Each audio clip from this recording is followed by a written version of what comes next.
Let's bring John into that conversation because, John, I thought it was refreshing to hear Howie Roseman say, look, it's not my draft board. I'm not running the draft room. That's going to be Joe Douglas. Yes, ultimately he answers to me, but I get the feeling that Howie has learned that I can't run free agency and the draft board and the draft room and all of these things if I want to be successful. Yeah, and I think it's a positive that the Eagles finally have a traditional NFL setup, and that's with, in essence, a general manager, which is Howie, despite the fact his actual title is Executive Vice President of Football Operations. He's a de facto general manager. You have the Director of Player Personnel who runs the day-to-day operations and makes the draft board, and that's Joe Douglas. And then you have the head coach of a football team whose job is to coach the players that are given to him. And that is a traditional NFL setup, and I think the best one for long-term success, but one that hasn't been here in Philadelphia for a very, very long time. So you left feeling positive that Howie has learned from some of his power struggles that he's had in the past. Yeah, I mean, he talked a good game. He talked about his perspective from a year away. But I talked about it a little bit yesterday on the show. That part I have to see because it's a long list of names, and it's longer, far longer than Chip Kelly. This guy has had a lot of difficulty working with people in the past. And you can talk about learning and talk about what relationships mean, but you have to prove it, and you have to prove you can work with people. That is something we have to wait and see, because until we see it, all we have to rely on is the resume. Yeah. And we're talking about a guy who banged heads with his benefactor, Joe Banner, who brought him in essence, to this industry, even turned on him in the end. So we have to wait and see before we can proclaim that he's learned something from sort of his battles in the past. No doubt. I thought it was refreshing, though, that he didn't have to wait for you guys to ask him about it. He volunteered that their biggest addition was bringing in Joe Douglas, and that his insight and leadership and his ability to lead the draft room and put a free agent board together, that in fact was their huge addition in the offseason. Yeah, and I've talked about that many times. That was a big hire. That was a good hire as far as reputation went, and that's all you can go on in those types of things. But everybody in this league has tremendous respect for Joe Douglas, and more than that, where he came from, the Baltimore Ravens and the operation Ozzie Newsome has set up. So I said it the day he was hired. It was a very good hire. What remains to be seen is how it works out as far as how they work together. Because this is, I mean, the buzzword is always, people have to work together and all of that. And it's true, but it's easy to say it. It's not as easy to implement it. And it goes all the way down to Doug Peterson and the coaching staff, because you have to have all three working in concert to be successful. And we'll see if it works out. I think they got, a lot of people criticize Doug Peterson because they think he's some kind of, I don't know. I think people in Philadelphia, Mike, are a little skewed because they're so used to having a head coach with enormous power that they don't realize this is how most of the rest of the league is, where you have a GM who handles the 90-man roster, and then they give those players to the coach who coaches them. That's the way it's supposed to be.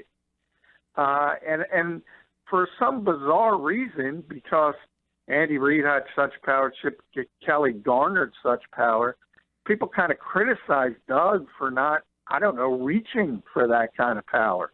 I find it refreshing to have a coach who wants to coach and do nothing else. Right. I guess the view is that, he's weak and a kind of a puppet or a pushover because he doesn't want to, wrangle in personnel decisions. Yeah, and I that's, again, if you look around the rest of the league, the Eagles in the past were the exception. They were not the rule. Most coaches in this league are coaches, and they don't delve into personnel. That's not to say there aren't success stories who have, Bill Belichick being the most notable. But if you think probably about the most famous quote regarding personnel in recent times, it's that famous Bill Parcells quote that, hey, if you want me to cook the dinner, let me buy the groceries. Well, why did he say that? Because Bill Parcells, a Hall of Fame coach, he didn't have personnel power. It's very difficult to do both jobs. And the ones who do it successfully, like Belichick, it's not like what he does is delegates. And he trusts the people that he delegates to. It's not like he's sitting there making the decision. He just has the final decision. So you can do it in a number of different ways, but you have to lean on your people, and we'll see if Howie can do that properly. But I will just say I like the setup. This is the traditional NFL setup where you have the best chance of success. He was asked about, and we all know about the lack of flexibility in the cap this year. Does that minimize Howie's strengths where they have cap, or is that where he excels when, we don't have a lot of cap flexibility. It's my job to work around that. So is he a positive in this instance? Big positive. That's his strength. And that's always one of the most overblown things in the NFL. When you look at teams who don't have cap space, who do have cap space, because a good general manager who understands how to wrangle contracts, it's not that big of a deal. Right now, the Eagles don't have a lot of space. They'll create space. They're going to cut Ryan Matthews. There's no question about that. If Jason Peters is back, it will be with a redone contract. If Connor Barwin is back, it will be with a new contract that is cap-friendly. That kind of stuff will work itself out because, remember, Mike, people were saying the same thing last year. And Howie did a heck of a lot with no cap room because you can use book sort of those accounting tricks to put money back in contracts. You can put the signing bonus over a number of years. You can finagle room, and he's proven he can do that time and time again, and he'll do it again this year.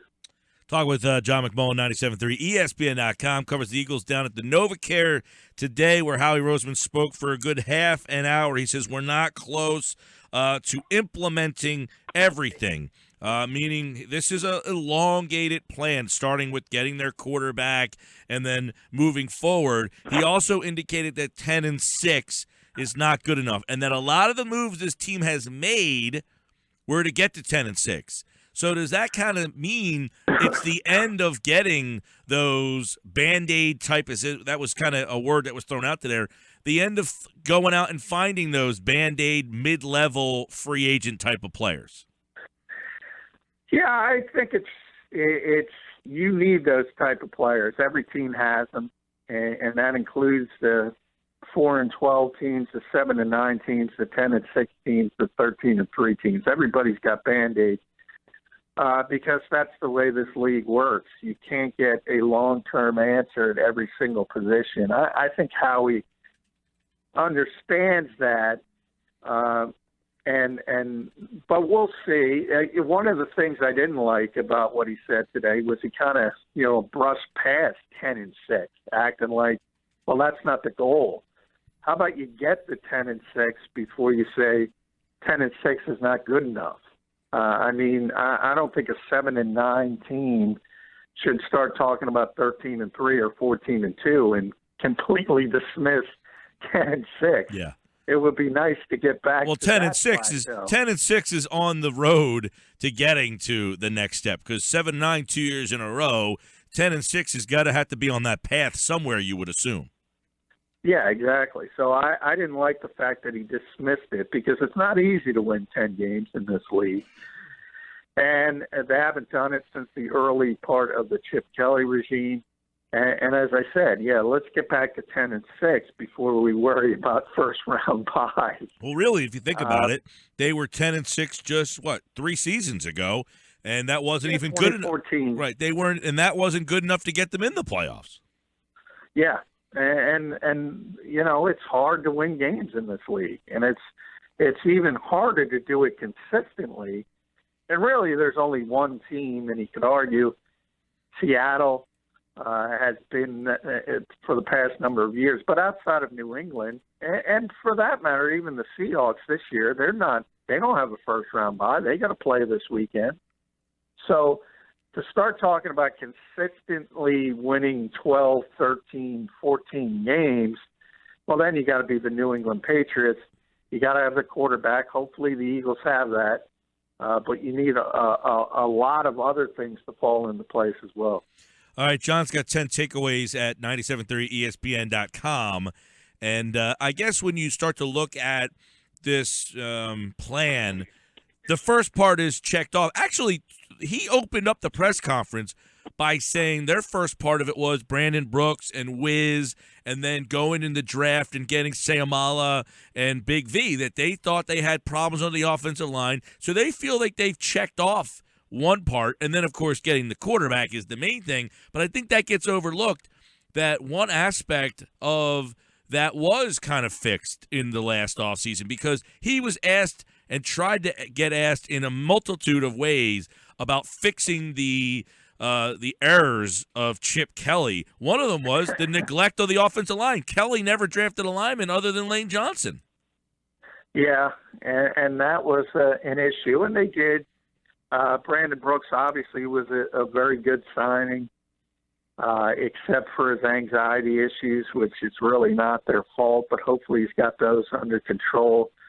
Wiz was a good backup, and they got two rookie players later in the draft, a third-round pick and a fifth-round pick, that they think have chance to be long-term starters. So that certainly was a positive and something he played up. But all of this stuff is fluid because now you move forward to another year, you realize Jason Peters may not even be back at his age and salary cap number. And if that's the case, that's a big domino to fall because all of a sudden Lane Johnson's got to go to the left side. Then Big V's got to step in and be the starter on the right side. And then you project Isaac Sayamala to be a starter at left guard. Then you have Kelsey and Brooks, and hopefully Alan Barber as the swing tackle. And that sounds pretty good on paper, but that's a big thing if you're going to move on from Jason Peters. So all of this. Well, he said today that they'd like to bring him back, right? Well, he said they'd like to bring everybody back. They'd like to bring Connor back, and that's what all GMs say this time of year. You'd like to bring back all your players, but the reality is at his age and his contract number, he's not coming back unless things are renegotiated. And that's up to Jason because if he wants to play, he will be back. And if he wants to, and if he'll listen and sort of renegotiate that deal, and maybe even get more money up front for the ability to spread it out over a number of years on the cap, he will be back. But if he has a problem with that, hey, the Eagles are going to have to move on, and that's just the reality of the situation. Yeah, and John, obviously they are very happy with Carson Wentz, right? I mean, that goes without saying. But the next thing is to build around him. And it's funny, he called out the corners today in some capacity. He said, look, that's what we've done in the free agency. We got a lot of Band-Aids there. But he didn't really say, yes, we need to get better production from our wide receiving core and our running backs. I mean, he seemed like, yeah, we have our quarterback, but he didn't want to go and kind of as far as to say, we certainly need to provide better talent around him.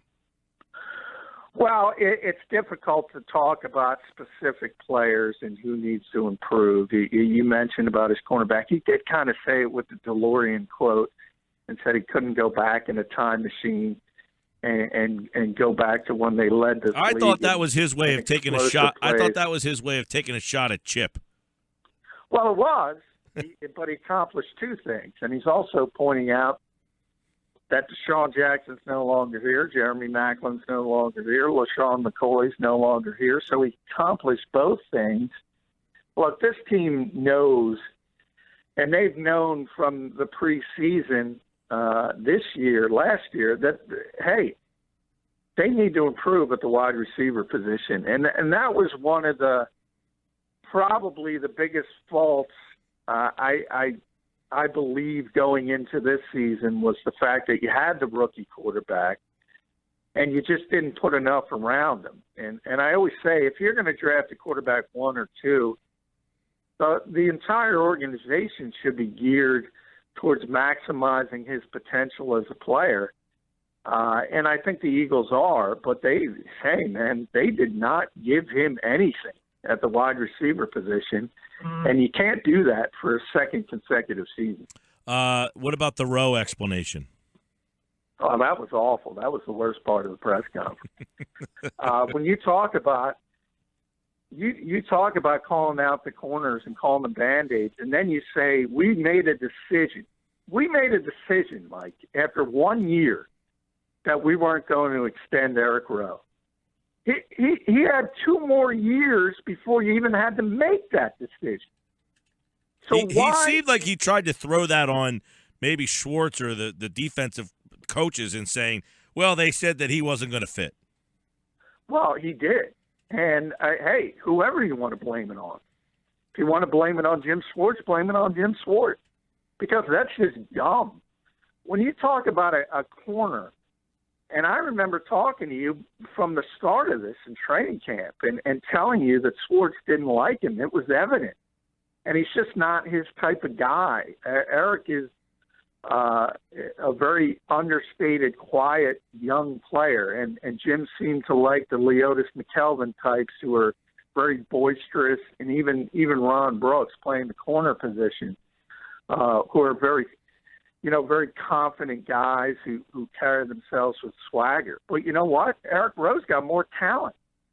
And to say you can't tap into that at some point, hey, it might have not been working this year. But again, he has more talent, physical talent, than Leotis McKelvin, Jalen Mills, Ron Brooks, Nolan Carroll, every other cornerback on this roster. And you guys made a flat decision that he's never going to turn into anything. And then, of course, to make matters worse, he goes to New England and he's playing great. So, hey, if you want to blame that on Howie, blame it on Howie, blame it on Schwartz, blame it on Doug Peterson, blame it on all of them. That is a horrible decision, and it's one they should be embarrassed of. Yeah, not a good one, and I think a lot of people thought at the time that was going to be one that kind of – because of where he ended up. If he ends up in you trade him to Cleveland, you probably don't think he's going to make much of himself.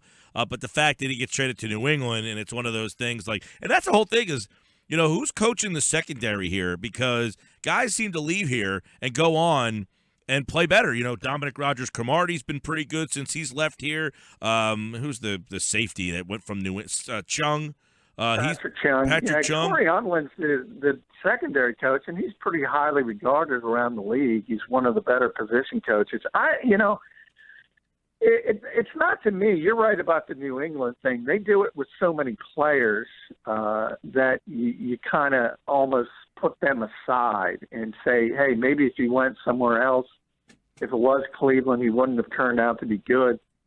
I don't have a problem with that. My biggest problem is you're making a decision on a talented player 2 years before you have to. To me, it has nothing to do with the New England Patriots. It has everything to do with the Eagles' decision-making and giving up on a kid who showed some signs in his rookie season. And you're saying, oh, he just can't fit into the scheme. I don't believe talented players can't morph and fit into any scheme. And I think they would have been better off waiting and seeing if Eric Rowe could have caught on and developed. A lot of good stuff from John. For more, check out 10 Takeaways at 973ESPN.com. Howie Roseman spoke today, about 30 minutes worth, so a lot of stuff to dive into.